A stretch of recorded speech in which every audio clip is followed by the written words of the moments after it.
नमस्कार, आप सभी को स्वागत करता हूं Gurukul the ocean of knowledge channel में। आशा करता हूं आप सब स्वस्थ हैं और आप लोगों की आध्यात्मिक उन्नति आगे बढ़ रही है। No click bait, no drama, only सच्चा एंड अनुभूत ज्ञान। आइए, आपका स्वागत है गुरुकुल में।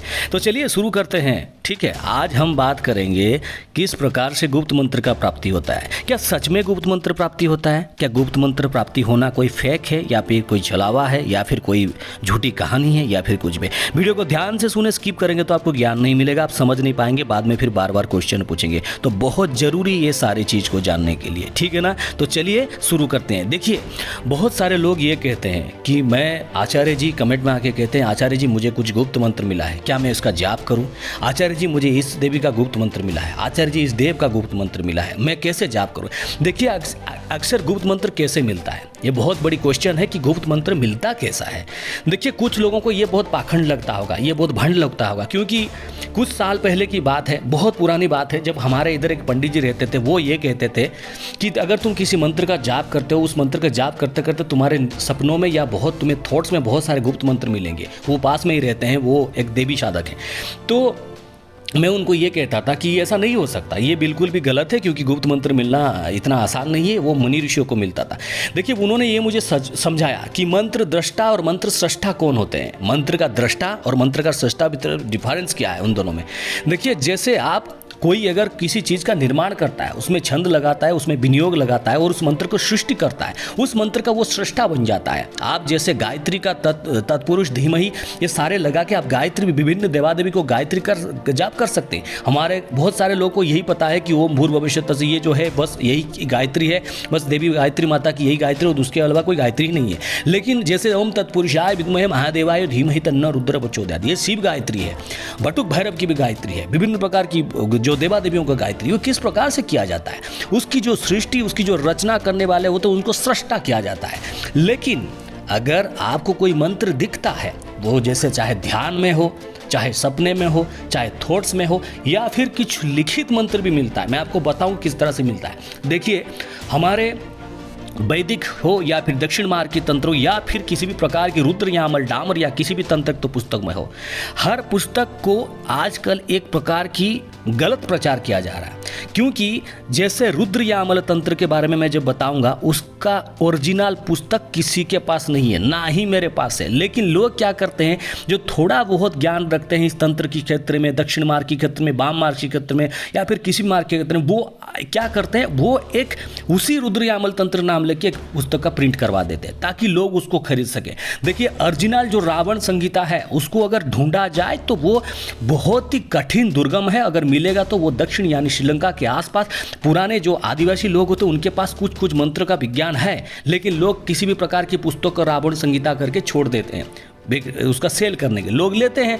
लेकिन उस पद्धति से क्या है, दैनंदिन पद्धति रहता है, शिव जी का ये करो, शिव जी का वो करो, देवी माँ की ये इस प्रकार की पूजा करो, वो काम करता है। लोग समझते आ रहे हम तो रावण जी का काम कर रहे हैं। देखो, ऐसा नहीं है। भक्ति भाव में ऐसे कहा जाता है, चाहे कोई कुछ भी कहे, हनुमान जी से बड़ा राम भक्त कोई नहीं हो सकता और रावण से बड़ा शिव भक्त कोई नहीं हो सकता। हनुमान जी जितने बड़े राम जी के भक्त हैं, रावण उतना ही बड़ा शिव का भक्त था। ठीक है, तो वो उस चीज़ को समझते थे और उसको प्रयोग करना चाहते थे कि क्या करना है क्या नहीं, सब कुछ डिटेल बताते थे। अपने मतलब अपने जो भी है, अपने पुत्र के साथ जो भी प्रयोग है, जो भी है, सब कुछ ज्ञान लोगों को देते थे। जाते जाते भी बहुत कुछ ज्ञान दे दिए। लेकिन वो सारे चीज़ को लेके बहुत कुछ पाखंड चला है, लेकिन हमारे उस अंदर घुसना नहीं है। कैसे प्राप्त होता है इस प्रकार से, कैसे गुप्त मंत्र प्राप्त होता है? देखिए, आपको एक बात कहूँ, जिन लोगों का, देखो, मैं कभी उस चक्कर में नहीं पड़ता कि मुझे भूत भविष्य वर्तमान इतने सब देखना है, क्या करना है, उस सारे चक्कर में नहीं पड़ता। क्योंकि जितना भी देखो, कुछ भी करो, ऊपर वाला के हाथ में, नियति के हाथ में पूरा सारा खेल है। वो चाहे सब बना सकते, वो चाहे सब बिगाड़ सकते, जितना भी हाथ पैर मार लो। बहुत बड़े बड़े दिग्गज चले गए हैं तो उससे कुछ होने वाला नहीं है। अगर भगवान महाकाल चाहे तो उसको बदल सकते हैं, उनके हाथ में सब कुछ है। अगर वो नहीं चाहेंगे तो कोई नहीं बदल सकता। तो इसीलिए जब गुप्त मंत्र, बहुत सारे लोग ध्यान करते हैं, ओम का मेडिटेशन करते हैं। ओम मेडिटेशन करते करते जिनकी आज्ञा चक्र खुली है, जिसको थर्ड आई आप पूरी विज्ञान में कहते हो, जो ग्लैंड है वगैरह, तो कहते हो उसमें उनको मंत्र दिखाई देता है। ठीक है, वो मंत्र दिखाई देता है। लेकिन कभी कभार क्या होता है, कुछ नेगेटिव एनर्जी आपके आज्ञा चक्र में आके बैठ जाती है और आपको गलत मंत्र दे देती है, जिसका पता आपको नहीं चल पाता। आप क्या करने लग जाते हो, मुझे तो बहुत बड़ा गुप्त मंत्र मिला है, मैं उसका जाप करता हूँ और उस मंत्र को जाप करते करते मुझे बहुत कुछ ज्ञान मिल जाएगा। लेकिन दरअसल वो नहीं होता है। क्योंकि आपको ये भी कहा गया है कि गुप्त मंत्र, अगर गुप्त मंत्र है तो उसको आप अपने गुरु या गुरु तुल्य लोगों के साथ डिस्कस कर पाते हो, लेकिन उससे पहले एक प्रोसीजर है, वो भी बताऊंगा किस प्रकार से आप कहना है। मानो आपको माता रानी का कोई मंत्र मिला है, जब मंत्र मिला उसी अगले दिन आप क्या करो, सुबह उठ के माता रानी को, अगर मानो आपको सपने में मिल रहा है फिर ध्यान में मिल रहा है, जब आप पूजा करते जाओ कि पूजा में बैठे हो तभी माता रानी को ये बोल दो कि माता रानी आपको कोटि कोटि धन्यवाद, ये मंत्र मैं आपको बोल रहा हूँ, आपने जो मंत्र दिया ये मंत्र सही है या गलत है आपको बोल रहा हूँ, इसकी ऊर्जा कोई नहीं ले पाएगा, जिसको भी मैं मेरे गुरु तुल्य व्यक्ति को इसको शेयर करूंगा उसकी ऊर्जा नहीं ले पाएगा, क्या मैं उनसे मार्गदर्शन ले सकता हूं?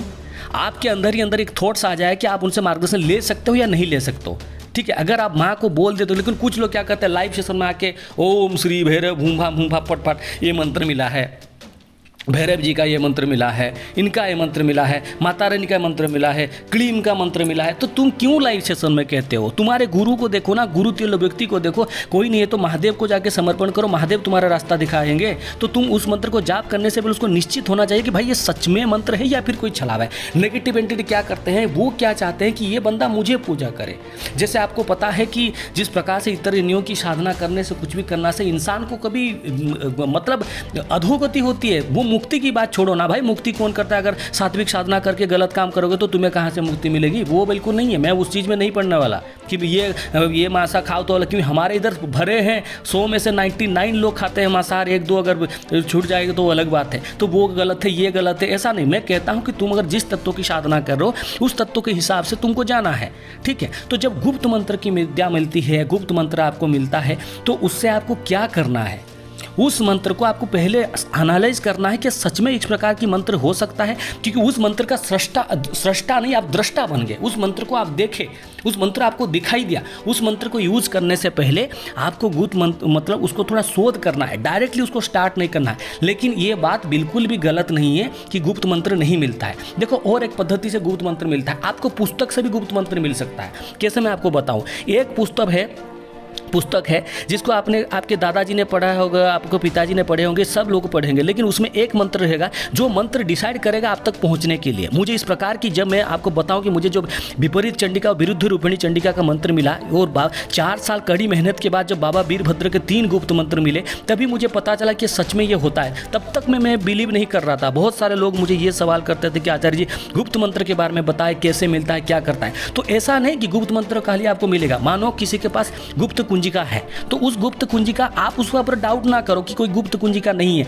हो सकता है वो गुप्त कुंजिका उसको किसी गुरु के तुल्य से प्रदान हुआ है, जो कि पूरी तरह से गुप्त रखा गया है। क्योंकि माता रानी को भोलेनाथ ये कहते हैं कि हे देवी, अब हर चीज को उजागर करने की आवश्यकता नहीं है, क्योंकि स्वयं की कैपेसिटी के अनुसार, स्वयं की भक्ति के अनुसार वो इंसान उस मंत्र तक पहुंच जाएगा। वही होगा उसका गुप्त मंत्र, और उस मंत्र को वो जन कल्याण के लिए भी यूज कर सकता है, अपने लिए भी यूज कर सकता है। अभी बात आता है कि कौन सा मंत्र आप दूसरे के लिए करें, कौन सा मंत्र आप दूसरे के लिए ना करें। देखिए, कुछ गुप्त मंत्र होता है, जब आपको वो मिलेगा आपकी उन्नति बहुत जल्द ही हो जाएगा, वो आपकी पर्सनल के लिए होगा। और कुछ मंत्र है जो आपको प्रेरित करेगा कि मैं लोगों को दूं। जैसे बहुत सारे मैंने विधान दिया है, वो देव प्रदत्त होते हैं। और मैंने ये कहा कि किसका, देखो, कोई अगर आप कभी कोई नास्तिक को ये बोलोगे कि मुझे भगवान ने ये प्रदान किया है, तो आपको वो पहले पूछेगा कि तुम्हें इंग्लिश में दिया है या हिंदी में दिया है। देखो, उनका सवाल ऐसे होता है, तुमने जब कृष्ण भगवान को देखा तो क्या वो इंग्लिश में बात करते थे या हिंदी में बात करते थे? अरे मूर्ख, जब भगवान जब दिखाई देते हैं, कुछ भी देते हैं, वो बहुत सारे स्वरूप में आते हैं। जैसे किसी के दादाजी के स्वरूप में आते हैं, किसी के पिताजी पे स्वरूप में आते हैं, किसी की नानी के स्वरूप में आते हैं, बहुत सारे स्वरूप में देते हैं। उनको समझना पड़ेगा, उस कड़ी को जानना पड़ेगा कि सच में ये कैसे होता है। ये कोई गलत तो नहीं है, लेकिन इसका बारे में डिस्कस करना जरूरी है। तो किसी भी अगर गुप्त मंत्र मिलता है, उसको आप भंड ना समझें, उसको ठग ना समझें, क्योंकि गुप्त मंत्र हमेशा मिलता है। लेकिन जैसे देखो, मुझे जैसे 5-6 मंत्र जो मिले हैं, मुझे वो मैं नहीं दे सकता, वो अपने यूज के लिए है। लेकिन कुछ पद्धति मुझे मिला है, जिस पद्धति को मैं उजागर कर देता हूँ, तो वो मैं गुप्त मंत्र आपको क्यों नहीं दे सकता? वो मेरे लिए है, क्योंकि मुझे उसी माध्यम से उन तक पहुँचना है, उन तक कम्युनिकेशन करना है। इसी तरह से आप अगर आपकी ध्यान की गहराई में जाएंगे, कोई भी मंत्र आप नवाण मंत्र जाप करेंगे, उसी बीच आपको बहुत सारे, मैं आपको कहता हूं, जब मैंने रुद्र बिल्लोदल कवच, एक इंसान है उनको मैंने दिया, तो उसी रात बाबा जाके खुद उनको एक प्रकार के मंत्र दिए, और उनको दिए बहुत बड़ा एक मंत्र दिए, जिसकी मात्र 11 बार उच्चारण करने के बाद वो कुछ भी असाध्य काम कर सकते हैं, मतलब लीगल काम, कोई इलीगल काम नहीं। तो ये बहुत बड़ी चमत्कार है। उसके बाद ही बहुत सारे लोगों को जो मिला रुद्र बिल्लोदर कवच के बाद कम से कम 4, देखो इधर मैं कोई एडवर्टाइज नहीं कर रहा हूँ। अगर मुझे ऐड करना होता, सेल करना होता तो एक बार में मैं 100 कवच बेचता। एक बार में मैं क्यों 3, 4 या 5 दे पाता हूँ। एक चीज़ का, हर चीज़ का एक लॉजिक रहता है, ठीक है ना। तो गुप्त मंत्र कभी भी मिथ्या नहीं है। अगर आपको गुप्त मंत्र प्राप्त होता है तो उस गुप्त मंत्र को पहले देवी माँ को, भोलेनाथ को अर्पण करो। उनको बोलो कि ये मुझे मिला है, आप मुझे प्रेरित करें, मुझे इस मंत्र को करना है या नहीं करना है। माता रानी की दया से वो धीरे धीरे आप तक आ जाएगा, धीरे धीरे आप तक आ जाएगा और वो आपको पूरी तरह से ज्ञान आ जाएगा। तो इसलिए ये बहुत बड़ा विषय है, बहुत बड़ा विषय है। इस चीज़ को ध्यान से समझने की कोशिश करो। गुप्त मंत्र जरूर मिलता है और गुप्त मंत्र प्रयोग करने से पहले आपको ये सोचना है कि नेगेटिव है या पॉजिटिव है। नहीं तो आप ऐसे कोई भूत प्रेत जिन्नात का कुछ ऐसा कोई आपको करके रखा होगा और किसी प्रकार से मंत्र मिल गया, आप उसको करने लगो, फिर आपकी दिक्कत हो जाए, ठीक है ना। देखो, काम अगर हासिल करना है, आपकी आध्यात्मिक उन्नति करना है तो हनुमान जी से करो, भोलेनाथ से करो, लक्ष्मी नारायण जी से करो और सारे जो सात्विक तत्वों से करो, जिसमें कोई रिस्क नहीं है। कोई गलत भी करते हो, कोई तुमको कोई बलि नहीं पूछेगा, कोई तुम्हें गलत काम करने के लिए नहीं पूछेगा। तुम एक बात सोचो, अगर कोई उसके बारे में बहुत ज़्यादा पढ़ा है, मुझे तो इतना नॉलेज नहीं है, जो आप लोग जो जानते हो, जो बात करते हो कि हाँ हमें बहुत कुछ ज्ञान है, तो उनका भी एक चीज़ होता है, समूह होता है, सब कुछ होता है। लोग जहाँ पे मैंने स्टोरी देखा है, कुछ भी सुना है, तो कुछ चीज़ को बाय फोर्स काम कराते हो, कुछ भी करके उसके बदले आप अगर कुछ दिन नहीं दे पाते हो तो आपकी हालत क्या होगी आप सोच लो। लेकिन माता रानी की उपासना करते हो, अगर 100 दिन भी उनका उपासना करते हो, एक दिन छूट जाता है तो वो जहाँ पे खड़े उधर ही बोल देना कि माँ मैं आज तुम्हें खाने के लिए नहीं देता, माँ तुम्हारे एक दिन क्या 100 दिन का इंतजार करेंगी। देते रहो, पूछते रहो, फिर एक जो पिशाच जो दुनिया आज भर के जो लोग दे रहे हैं तो उसको करते रहो, क्या दिक्कत वाली बात है, ठीक है ना। फिर उसके लिए तुम्हारे जो अधोगति होगा उसका जिम्मेदार वो नहीं होगा। अरे भाई मेरे पास एग्जाम्पल है, मैं जब मर रहा था ना, जिसको तुम हेल्प मांगो तो वो कोई नहीं करेगा। पहले तो वो सारी चीज़ तुम्हें भुला के सब कुछ बोल देंगे, हाँ ये है, ये क्रिया कर लो, वो क्रिया कर लो, सेहत के लिए कर लो। जब हो जाता है ना, कोई तुम्हारे पास सुनेगा नहीं, ठीक है। तो यही होता है, आप समझो।